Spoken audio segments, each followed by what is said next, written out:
Alrighty, so the 11th of the 11th is approaching, and in Austria on this day, it's St. Martin's Day. And commonly around this time, well not commonly, always around this time, you get goose in the restaurants. Now, it's very busy around this time, and it's very hard to actually get a booking in a restaurant, so I'm going to make my own. Now commonly, along with the goose that you get, you have some form of dumplings, or knödel in this case.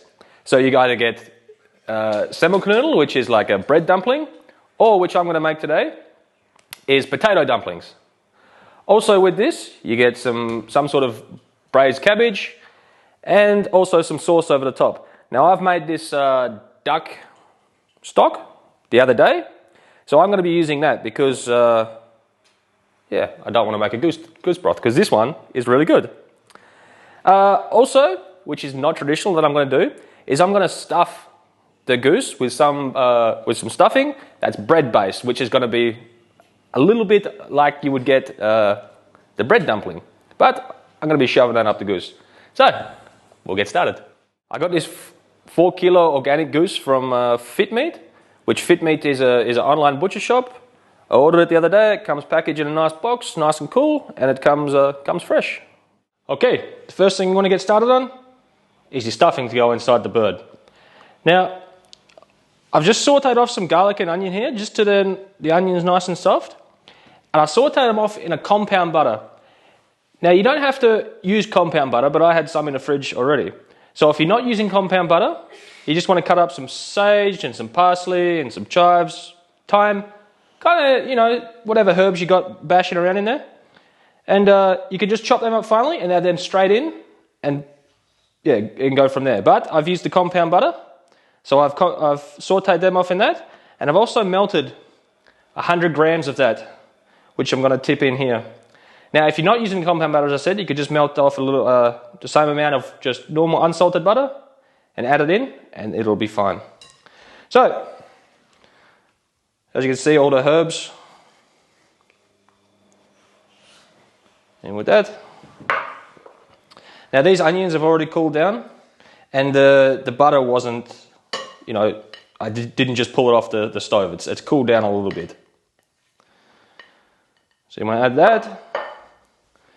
And then that's just 1 egg that I've lightly beaten. I'll just give this a little mix in. Now with the stock, it's going to vary greatly depending on how much you use, depending on the type of breadcrumb you use. Now I've got this like dark bread crumb that I've used. Now the one I have is super dry, so I'm probably going to have to use a little bit more than if, like, say, another type of breadcrumb, just because I know this one's going to soak up a lot of juice. So I've got ½ liter here. I'm probably going to tip in, that was a little more than half. And I'll just give that a mix in.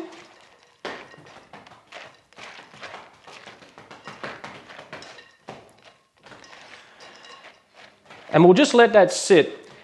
Also, you don't want this mixture super moist, because when you stuff it in the bird and when the goose starts to cook, it's going to release some juices, and you want some of those juices to actually soak up into this mixture as well. So you don't want it super wet when you get to this stage.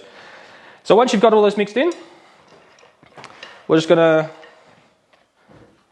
let that sit completely like that while we prep the bird. Okay, to prep the goose, as you can see here, you've got a lot of fat. You want to go ahead and remove all this fat. This is way too much excess. You're not going to need it. Now, what I will be doing with this fat is I'll render this down, so I have some goose fat in the fridge, and that stuff, my friends, is pure and utter gold. Trust me, there's enough fat underneath the breast meat and all that there. So this stuff in here, yeah, you don't want any all of this. It's just way too much. Also, you've got this flap here. Now you could just cover that over like that, but I want to get in here and remove the wishbone in here.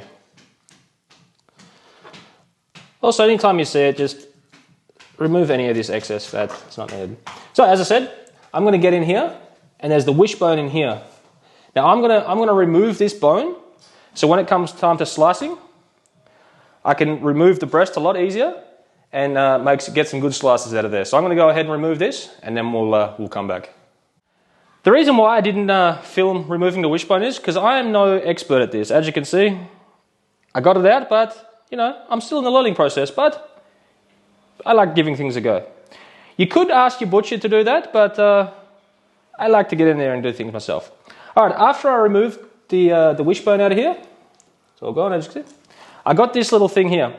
Now you could add some shallow cuts with a knife, but I like the presentation when there's no big score marks in it. So I use this. It's a little, I don't know, little pointy thing. I actually sure don't know what this is for. It's been floating around the drawer. And all I did was go along and put heaps of little tiny holes just through the fat and the skin. And also, like, mainly on the breast side. And also, as you can see under here, there's a big fatty piece underneath the skin there. I poked a lot of holes in that. And what this is going to do is help render the fat so that the fat's got somewhere to come out and go. Okay? As you can see, I've also wiped out in the cavity here and got rid of most of the fat and all the stuff that you don't want. And you see in here, that's a lot of that is just fat that I've removed. Here's a little bit of what I used to wipe out. But this here is just solid fat. Now I am going to render this out. So I have some goose fat, as I said before. So now comes time to stuff the goose. So I've just got some salt here. I'm just going to put a bit of salt in the inside here in the cavity.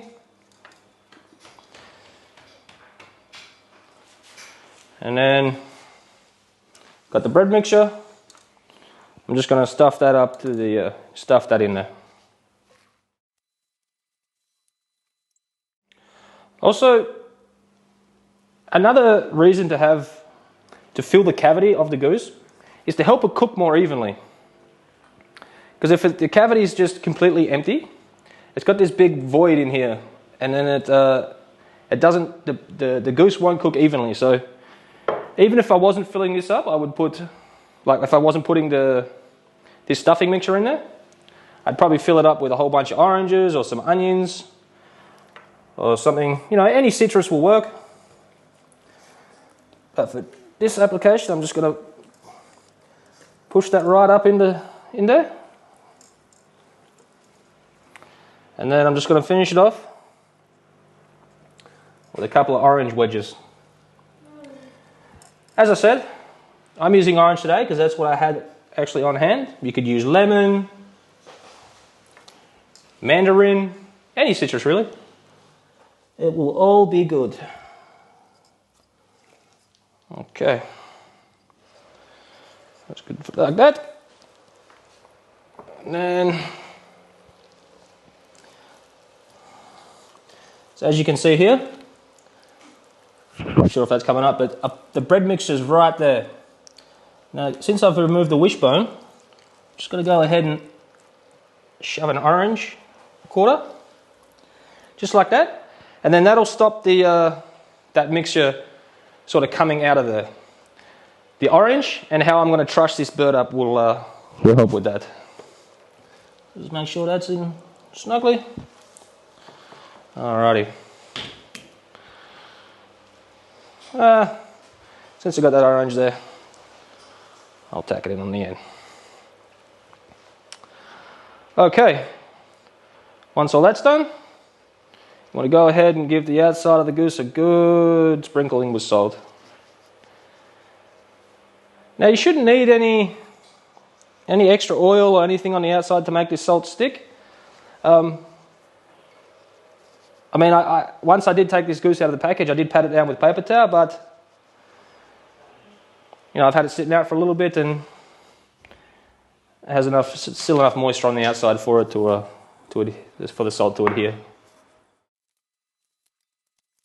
Now, this may look like a lot of salt that I'm using,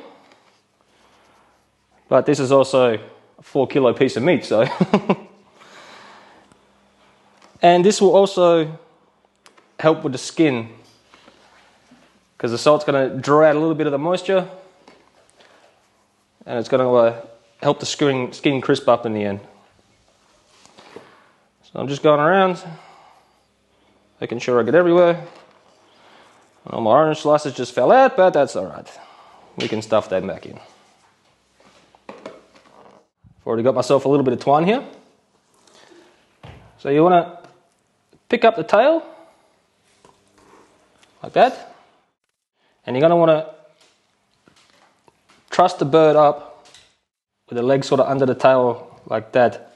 And you put a bit of the string under here, so then as it cooks, that tail will keep up and it'll keep everything inside the goose. Okay, as you can see, I got the bird all trussed up. I didn't film it again because, again, there are many YouTube tutorials how to do trussing, and I'm not an expert. So if you want to learn how to truss it 100% correctly, just go check one of them out on YouTube. So I've got my thermometer in there, and yeah, as you can see, it's all trussed up nicely. Now I'm going to be cooking this till the breast temperature reaches around 73 degrees. And if the thigh meat cooks a little quicker, I'm going to cook that'll be fine if that gets up to around 80 or something. So I won't be relying solely on this. I've got my instant read thermometer that I'll be getting the exact measurements of this throughout the cook. And yeah, so this will be going into a 150 degree oven without the fan. And yeah, so I've got my pan set up here with a rack inside, because when this cooks, it releases a lot of fat. So every around at the start, I'll probably let it go for around 40-45 minutes, and then I'll have a look at it, and I'm going to start to baste it. So once the temperature, like the fat starts to render, every 30 minutes or 20 to 30 minutes, I'll come in and I'll keep basting this this goose. That is a very key thing here, is to baste the goose a lot during the cooking process. So yeah, we'll get it in the oven and start cooking it. Alrighty, the goose has been in for about an hour. I'm just going to start to baste it a little bit. Once you put some fat all over it, like, you stick it back in the oven. Okay, for the potato dumplings. I've cooked just over 600 grams of potatoes here. I've cooked them whole with the skin still on. Now, I've just finished boiling them, and so they're still super hot, but this is where you have to peel them. Now, if you have a pair of gloves that's kind of heat proof, which still allows you to peel, I'd highly advise to use those, but I still haven't bought myself any of those. So I just like to use a knife and kind of scrape away the skin and avoid touching the potato as much as I can, but obviously sometimes you have to. So I'm just going to go ahead and get all this potato peeled, and then we'll come back. Alrighty, as you can see, I got all my potatoes peeled up, and I've just let them sit here on the board for about 5-10 minutes just to steam off. Now, you don't want to peel them before you cook them, like boil them in the water, because then they'll suck up a whole bunch of water, and you want to leave the skin on, and then peel them as soon as they're finished, as soon as you take them out, so they have that time to steam out any extra moisture. Otherwise, this is not going to work. So the next step is to mash them. Now, you could go ahead and use a hand masher or something like that. The best thing I've seen, which is the best way I think to do it, is to use a ricer. So you're just going to put them straight in there. As you can see, these are not hot, but they're still, a little bit warm. And I'm just going to rice them straight onto the board here. And then once I got them all riced up, then we'll come back and go to the next step. Alrighty, as you can see, I've got my potatoes all riced up here. Now I'm going to take this moment while these cool down just a touch more, because otherwise we're going to cook the egg, is to talk about the flour I'm going to use. Alright, so with the flours, in Austria they got this one called Griffig.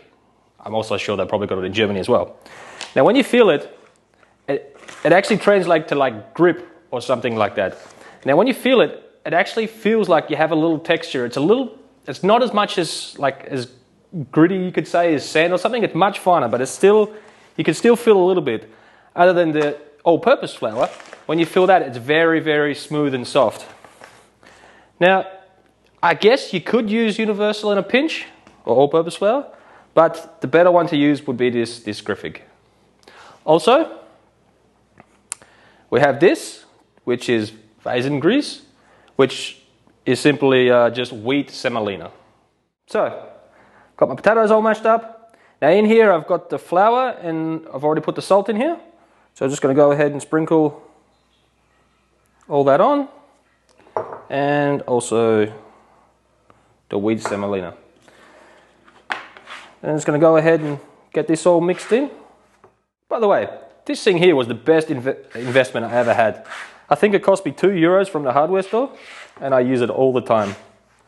Just a simple plastic scraper. Alright, once you got that kind of mixed in, it doesn't have to be perfect at the moment. Get it in a bit of a mound with a hole in the middle. And here I've just got 2 eggs lightly beaten. Go ahead and dump that in the middle. And now using the fork to start off with, you just want to scrape a little bit in to the center and just start mixing it. Alright, once you get to a point where the fork's not really working anymore, just go ahead and clean it off. And then just start working it in with your hands. Now at the start, it's going to be quite sticky, but don't add any more flour. You're just going to have to kind of push through it. Alright, once you get it kind of together, just go ahead and clean your hands off. As you can see, now it is still a little bit like sticky, but it's not as bad as it still will come away like clean from my hand. If I like my finger, it's not going to leave any. Alright, once you get to this stage, you just want to boil it up, place it in a bowl, and we'll just cover that over with a bit of cling film and let that rest for 15-20 minutes, and then we'll come back and portion it up. Okay, for the red cabbage, I've just gone and sauteed off 2 onions that I've diced up, and now I'm going to add in 100 grams of butter, and once that's melted down a little bit, I'm going to add some sugar in there. Now I'm going to just melt that down a little bit and once I add the sugar, I'm just going to caramelize it a little bit, and then I'm going to add in the cabbage. Alrighty, once the butter's melted down just a little bit, just go ahead and add your sugar, and then we'll let this start caramelizing there a little bit. Alright, once it gets to this stage here, you can see it's starting to get a little bit of colour on it, and it's foamed up a little bit. So you want to get your cabbage in there quite quick before it starts to burn, because if you burn it, you've ruined it. It's going to be all bitter and nasty, and you have to throw it out and start over. So just go ahead and add not all of your cabbage at one time. Just go ahead and mix it in. As you can see, the size of the cabbage that I've cut up there. Once you've got all your cabbage loaded in there and you've mixed it in, you can tell you've mixed it in properly when all the cabbage looks glossy. Now you want to go in, add a little bit of the salt. Once you've added your salt, you stir it in, and then we'll go ahead and grate up some apples. And then once those are grated, it should be just about time to add those into the pot as well. All right. When it looks a little something like that, now you can add your onions back in. Once you've added your onions in, go ahead, bang your apples in, and then give that a good mix in. Okay, once you've got your apples and your onion and all that mixed in, I'm going to add some wine. Now I'm adding this Primitivo. I'm going to add about roughly quarter of the bottle, so about 250 mils. And a little bit for good luck. And then we're just going to bang the lid on and bring it up to a boil, and then turn it back down to a simmer and let that go stirring occasionally for the next hour or so. Okay, just took the goose out of the oven to give it a little baste, and I checked it with my instant read thermometer here in a few different places, And I've just realized that it's starting to cook a little unevenly. So I'm just gonna flip it around to try and promote a little bit more even cooking. And also it'll double as a chance to get this side a little bit more brown. So I'm just gonna flip it over and then we'll bang it back in the oven and keep on cooking it. Once you've let your little dough rest a little bit, I went ahead and weighed this out. And I liked my dumplings around 100 grams each. So I'm gonna get roughly 9 out of this batch that I made here. So I'm just going ahead and I'm weighing it out. I mean, you also don't have to weigh it out. I'm just a little bit pedantic about this stuff and I like to have everything even. So you just go ahead and weigh it out and then simply roll them into bowls. And then you put them on a plate. And that's all you got to do for this step. Okay, once your cabbage has been bubbling away there for a little bit, it was about an hour I guess, just taste it. And once the cabbage is cooked, check it for seasoning, which I already did, and I know I need some more salt. So we'll do that, give it a little mix in, and then we'll just set that aside and keep it warm until we're ready to serve it. Alright, for the sauce, I've just gone ahead and tipped my broth into a pot, and I've got it on a high heat, and I'm just going to start reducing that down. Now the reason why I've got this strainer on top is to let the steam out and then it doesn't, you know, splatter everywhere. So we'll just, I'm just going to keep that on a high heat until it reduces by at least half, and then we'll come back and we'll add some cornstarch in that and to thicken it up a little bit. So as you can see, the breast has just gone over 73.5, which is perfect. So now I'm going to take it out the oven and just tent it with some foil and let it rest for a good hour. Okay, as you can see, I've let the goose rest for, it's been like an hour and 20 minutes already. So when you go to a restaurant, you'll get a quarter of a goose per portion. Now, I'm actually going to cut it up the same way. I'm going to quarter it up, and then I'm going to put it back on this rack, and then just before I serve it, I'm going to blast it under the broiler, or in my oven. I've got the element is, I've got one at the top, and I'm going to put it right up next to it for 5 minutes and blast it with high heat. Because another good thing at the restaurant is a crispy skin. So to warm this back up and get the skin a bit crispier, I'm going to quarter it up, and then just before I serve it, I'm going to blast it in at a high heat for 5 minutes. Okay, so as you can see, I've had my stock boiling away here. It's a little less than, I would say it's actually boiled down to a quarter. So that's what was left after I strained it off, so that's going to go in. Just going to give that a little mix in.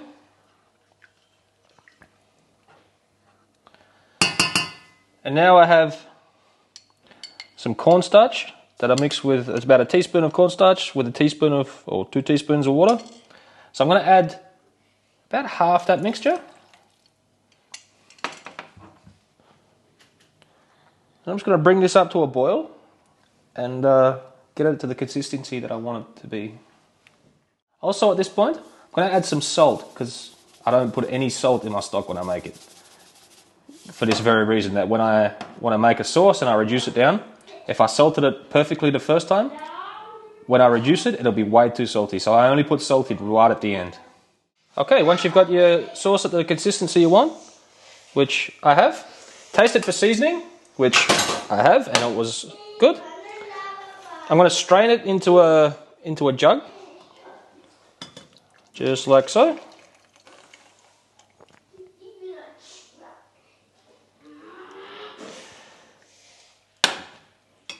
And then once it's in here, and it's all strained through, all that good stuff. Alright, you can leave it in here. And then I put it in this container here, so once I'm ready to use it, to serve it, I can just warm it up on the stove again, and then I don't have to worry about transferring it to somewhere else. Alrighty, once you get it sort of split in half like that, don't forget to scoop out all that good filling. Now with the stuffing, I'm going to scoop it all out. Then I'm going to put it in this little pan here. And when I blast the goose one last time, I'm also going to put this under there so it gets a little bit crispy on top. And it should be amazing. Alright, to go along with the rest of this fizz, I'm going to do some honey chestnuts. So, this is very simple to do. I'm going to put some of the fat that rendered out of the goose in a pan. Going to get about a tablespoon of honey and put that in. We'll make it 1.5 tablespoons. Like that. And then we'll just melt this down and then we'll add the chestnuts in there to coat them. Okay, the chestnuts I'm using are already cooked and just in these bags. I'm just going to tip them in.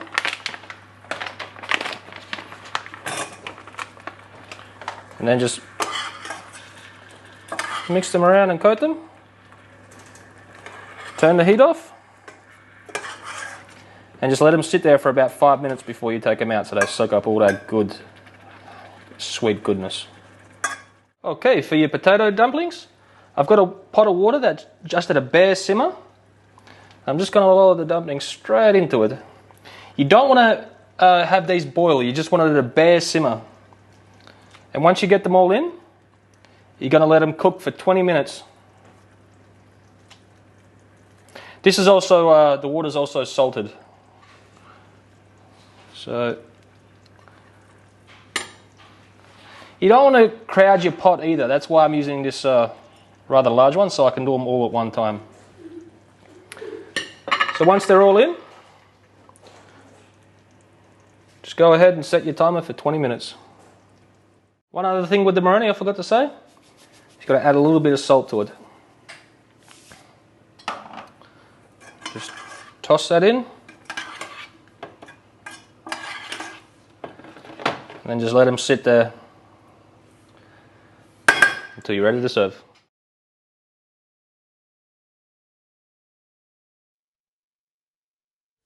So, as you could probably see, or rather hear, we forgot to turn the microphones on when we did the taste test. So, here's a little recap. Put a little bit of sauce on there. Ooh, that is some damn tasty dumplings. Oh, let's go for a little bit of red cabbage. Oh, yeah, that is also a winner. I had to scratch my head on that one, but that was good. Alrighty, let me try these chestnuts here. Ooh, little sweet surprise right there. They're also really, really good. We'll put those to the side. Oh, let's go on for the stuffing next. Also delicious. Nice little crunch on the top. Perfect.